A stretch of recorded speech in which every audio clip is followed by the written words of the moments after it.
Première impression. Sama première impression mooy Yérim moom il a toujours été un mercenaire parce que nag man dama jàngandoog moom à Louga moo doon sama aîné de 2 ans bi may def seconde mi ngi terminal ñu bokkandoo lycée bi man ma bokkoon ci ñi fa taxawoon di xeex pour élèves yi xam moom ban taxawaay la fa amoon naam wax dëgg yàlla daan na jàngkat la woon comme ñun ñëpp suñu génération ëppante woon nañ niveau mais sorante wuñu woon loolu. beneen bi mooy dañu bokkaat université Gaston Berger bu Saint-Louis man ma nekkoon fa responsable di jiite étudiants yi moom mu nekkoon fa je me rappelle même d'une assemblée générale boo xam ne bi muy jël parole dañ ko wàccee ne ko yow wàccal parce que yow topp nga tu es du côté du recteur. donc moom ci loolu mu sa nekk ci opportunisme ak ay intérêt ci loolu mu sa nekk depuis mu nekk étudiant au moins. Maintenant nag bi mu génnee nekk Jeune Afrique c'est la même chose qu'il a fait tout ce qu'il a fait dem ci ay pays des grands lacs des pays de la sous-région dem enquêter sur président africain nga xam ci njombe rek lañ dëkk dem ba xam li nga def mu chantage la nga jox ko xaalis extra ci yooyu la mos a nekk maanaam Cheikh Yérim Seck mosul jóg ci loolu livre am bi c'est un livre commandité par le régime pour mu wax ci yi nga xam ne ñëpp xam nañ ko qui ne choque plus. mais quand vous dites commandité par le régime il n'a pas aussi été tendre ci Macky Sall. non il a été très tendre. loolu na la wala Sénégalais yi Cheikh Yérim a parlé de faits qui sont connus de tous qui ne choquent plus. c'est-à-dire que xam nga yow journaliste nga xam nga c'est-à-dire que faits yi liy bees ci bopp nit ñi moom moo mën a def dégâts mais par exemple même boo waxee tey ci scandalu pétrole bi c'est énorme. mais beaucoup la bi ci Mayana Jones di ñëw di def reportage yu mu doon choqué ak temps marché ak yooyu nga génne woon ci livre bokkul ak actuellement nii nga ciy wax ci loo xam ni c'est un discours ressassé que ñëpp xam nañ ko wax nañ ci ba waxati ji donc Yérim li mu wax ci Macky Sall yi nit ñi di wax ne dafa ñëw ŋàññ nguuru Macky Sall loolu ay tappale la parce que li mu wax ñëpp xam nañ ko choqué tout Sénégalais yi mënatu la yàqal Macky Sall lu ëpp li mu ko yàqal ba pare parce que yàqal na ko quand même bi mu feeñee. am na ñu bëri ñoo xam ne gëm nañ seen bopp même bu ñu àndoon ak moom dañ naan kii de yàq réew mi du ma ànd ak moom maintenant nag ñooñu ñëpp li fi xew dafa jàll ba marché am ci ay lu ne am ci ba vraiment peuple bi ŋàññ ko ŋàññ boo xam ne tey jii dafa ci ku xam peuple sénégalais léegi boo ko waxaatee dañ naan non mais lii xamoon nañ ko. donc c'est du déjà vu mais les dossiers sensibles Yérim waxu ci.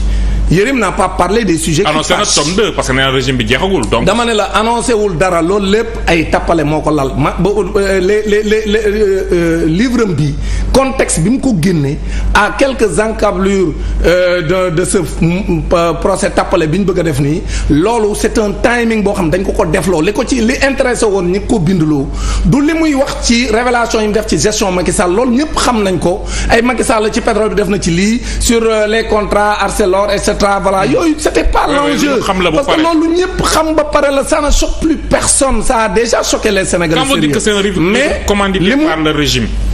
mais parce que régime bi la arrangé c'est-à-dire moom sax mi ngi koy wax. ci c'est un travail de journaliste qu'il a fait. non c'est pas un travail analyse du lii mais ay révélation la. c'est un travail de mercenaire creusé. non c'est des mensonges les gens mélangent révélation et mensonge Cheikh Yérim Seck li mu wax ci livre bi lu ci ëpp ay kàcc la dama la jox benn.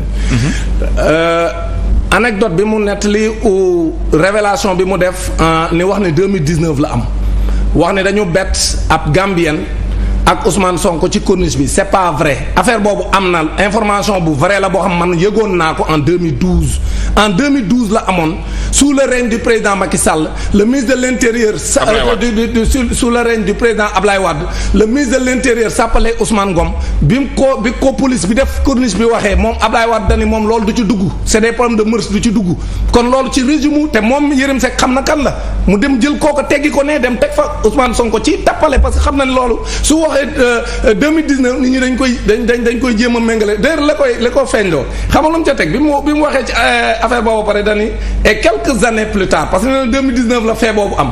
mu ne quelques années plus tard nous sommes des profs de lettres quand même. oui moom c'est un homme de droit. on est en 2023. quelques années non dama lay jox de la succession des événements. c'est-à-dire moom bi mu bind livre bi dani 2019 la fee boobu am damay wax ne ay kàcc la du 2019 2012 la y a des journalistes yoo xam ne yëgoon nañ ko am na sax ay journalistes yu jéem a chantage à l'époque pour wax ne dañ koy publier ñu naxante ba publier wuñ ko. Il y a des journalistes qui étaient au courant au moins j'ai cité Yakham Mbaye il était au courant. Ça concerne qui? dama la Yakham Mbaye était au courant. non je parle pas de Yakham. je dama ne était au courant dama la ki mu concerné sénégalais yi boo leen laajee suuf ñu bëri xam nañ ko. donc aujourd'hui man xaw ma daam sénégalais yu bëri xamuñu yaa fi nekk wax man du ma nekk fii di wax kan moo ci nekk parce que nee naa la lu ñëpp xam jërëtu la wax actuellement ñoom li ñu doon def nii teewul nit ñi bi coow lu jógee bi ñu leen leeralee ni 2012 la amoon te ñëpp ñi koy yëgoon ñi ngi fi. ñu ci ëpp ci ñoom en tout cas ñu ngi dund ñu bëgg koo jël tege ne raconter les mêmes faits teg ci dugal ci doomu jàmm. mais ce qui est bizarre Dame mooy li nga may wax nii ñi jege Ousmane Sonko rek ñoo koy wax. dégg naa ko ci yow dégg naa ko ci. keneen ak keneen mais à chaque fois. loolu moo am yàlla xam na moo am. da nga ko yëgoon avant lii wala da nga ko dégg ci kenn ku ko wax. au courant xam nga sa benn confrère Moustapha Diop. il a dit dans une chronique que j'ai suivi man ni sax Moustapha day bañ a cité rek mais d'ailleurs sax dem na ba nar a cité mu génnaat ci donc en réalité. parce que wóoru leen non dafa leer naññi dama la lu leer naññi la. dama la mën naa laa citeel xoolal mën naa laa citeel ay journaux yoo xam dañu ko bëggoon publier. C'était en 2012 ça n'a rien à voir avec Ousmane Sonko. mais ce que je dis mooy. Cheikh Yérim Seck moo la gën a xam ne ay kàcc neen la wax loolu mu wax sànn léegi nag 2019 bi mu wax ne la am ci la wax ne à partir de 2019 quelques années plus tard. mu am beneen jigéen boo xam ne si d'origine marocaine boo xam ne effectivement Ousmane Sonko seqoon ak moom quelques années plus tard mooy lan gis nga ñun français la ñuy laaj soo nee quelques années plus tard à partir de 2019 quelques années plus tard. waaw lu mu dee day mat 3 ans. ñaari at waaw lu mu dee ñaar non da ngay ëpp ñaar bu nee ñaar da nga naan 2 ans ñun ay. c'est non boo nee quelques années ça fait plus de 2 may ma rek damay ñëw déglu ma rek li may wax c'est très précis. allez-y dama ne 2019 la wax ni. ci la am loolu ci la am te day kàcc 2012 la woon mais même su fekkoon dañ 2019 la ni mu ne quelques années plus tard mu amaat beneen cas boo xam si une marocaine quelques années plus tard boo ko waxee mooy au minimum 2 ans d'accord nga ak man. oui mais tubaab dañuy boo nee quelques années plus tard day romb 2 ans. d'accord léegi nag mais même bu doon 2 ans la day nekk 2021. léegi nag donc te moom 2021 bi du fait bi muy annoncé lañ ji Ousmane Sonko 2021 c'était Sweet Beauté alors que moom dañuy quelques années plus tard ci lañ ko jiñ leneen loo xam ne ab marocaine la. mais justement cette affaire qui concerne une marocaine on en a parlé il y a quelques mois ou quelques années de cela. kan moo ci wax. non wax nañ ko loolu mi ngi fi maanaam. amoon na bruit en 2021 ou 2022. c'est tout ça avec une marocaine maa ngi koy fàttaliku. dama ne la loolu ay tappale la dama ne la xoolal. oui mën na nekk ay tappale mais je veux dire que nit ñi wax nañ ko. loolu lépp c'est des choses inventées. mën na nekk je suis d'accord mais ay nit wax nañ ko. livre bi xam nga lu ko ci intéressé. ñi ko def loo xam nga lu leen intéressé. mooy waxal ci Macky Sall loo xam ñëpp xam nañ ko. léegi daam lenn moo ma jàpp. léegi nag boo waxee ci Macky Sall loo xam ñëpp xam nañ ko ba pare. léegi waxalal Ousmane Sonko loo xam ne di nga ko présenter comme un maniaque sexuel. waaw non da koy présenter comme un maniaque sexuel comme góor goo xam ne mënta mun jigéen alors que Yérim Seck moom image boobu muy joxe ci Ousmane Sonko ci moom la. waaw avant loolu c'est parce que moom lañ rek non dinañ ci ñëw li ma bëgg wax mooy li nga jàpp ne amoon na 2012 qu'est-ce qui vous dit que même lieu bi mënul amaat li fa amoon concernant yeneen personne c'est possible.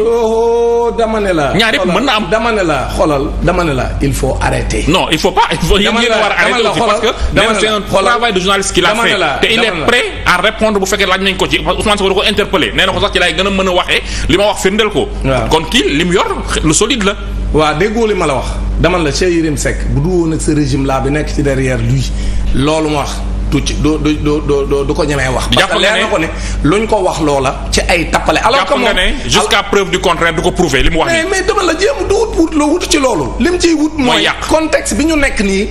comme xam nañ ne ay tappale kese moo nekk ci dossier Ousmane Sonko Adji Sarr bi mu wóor leen ni seen ordonnance de renvoi wu tappale bii nga xam ne yow juge d'instruction joxuñu la benn élément boo mën a sukkandiku. mais dëkku yoon lañ nekk Ousmane Sonko dafa citation directe muy j'ai jamais dit non attends j'ai jamais dit que nekkuñ ci dëkku yoon dama ni le juge d'instruction c'est un juge qui instruit à charge et à décharge maanaam day seet da lay seetal di seet da lay taqal su paree mu doog a. non avant loolu man nekkuma foofu dama ne.